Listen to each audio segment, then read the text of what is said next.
Just look into your eyes and say a few slow, rhythmic words. And immediately after, you're ready to reveal every secret, or perhaps do things you don't even understand why you're doing. Do you believe it? Hypnosis, one of the strangest phenomena in the history of psychology, was once dismissed as a hoax, a form of magic, or a tool for mind control. But across centuries, as science moved closer to the subconscious, it became clear hypnosis is not magic. It is a key to unlock the door to your subconscious, the place where all your memories, fears, and desires are hidden. It is a region that even we are rarely allowed to enter. And today, let's step into the journey of discovery. Hypnosis, the mystery within the human subconscious. A journey where you will realize that the most powerful force in the world isn't muscle or money, but the infinite power of your own mind. Since ancient Egypt, priests have used trance-like states in soul-healing rituals. The ancient Greeks called it hypnos, the name of the god of sleep. But hypnosis is not sleep. It is a state between sleeping and waking, when the brain enters a deeply relaxed frequency, theta waves, where the door to the subconscious is opened. In the 18th century, the German physician Franz Mesmer was the first to introduce it to medicine, calling it animal magnetism. Later, the English physician James Braid officially coined the term hypnosis. From there, hypnosis gradually moved off the mystical stage to become a genuine scientific tool. But simultaneously, it remains a topic that both intrigues and terrifies humanity. Because everyone fears, if someone can control the mind, then do our nature and free will still truly exist? Strange truths about hypnosis. First, hypnosis doesn't make you lose consciousness. When hypnotized, you are not asleep. On the contrary, you are more alert than ever, but focused only on the hypnotist's voice. The brain at this time decreases activity in the logical consciousness region, prefrontal cortex, and increases activity in the imagination and emotion area, default mode network. You hear, understand, and can choose to listen or not. No one can force you to do something against your own morals. Second, 10% of people are highly suggestible, and children are a fertile subconscious garden. According to Stanford University research, 10 to 15% of adults are highly susceptible to hypnosis, while for children under 12, this rate soars to 80–85%. The reason? A child's brain has not yet formed the conscious barrier. They trust, imagine, and feel more intensely. That's also why advertising, music, or images from childhood can haunt us for a lifetime.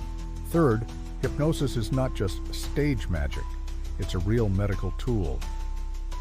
In the 19th century, the Scottish surgeon James's Dial used hypnosis to anesthetize over 300 surgeries before the era of modern anesthesia existed. Today, medical hypnosis is called hypnotherapy, applied to treat insomnia, anxiety, phobias, smoking addiction, and chronic pain. By guiding patients into a deep state of focus, doctors can reprogram the brain's unconscious responses, such as erasing the fear of flying or a traumatic memory. Some hospitals in England and France even use hypnosis instead of anesthesia in dentistry, helping patients stay awake without feeling pain. Fourth, stage hypnosis, fact and fiction. On stage, you might see someone hypnotized, then dancing, barking like a dog, or forgetting their own name. But in reality, most of these people are willing collaborators. They agree to play along because they trust the hypnotist and want the audience to have an entertaining experience. The stage hypnotist uses psychological techniques, language, and suggestion to make participants want to do what is suggested. Thus, performance hypnosis is a blend of science and the art of persuasion.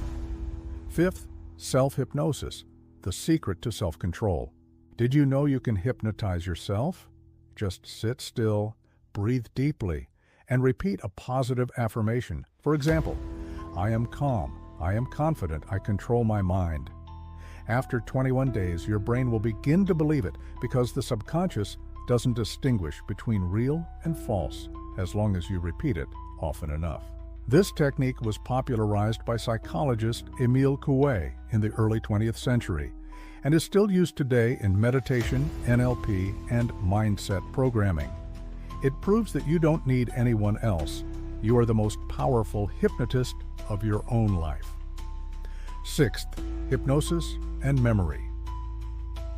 The fine line between truth and imagination. Hypnosis can help people recall forgotten details, but it can also create false memories.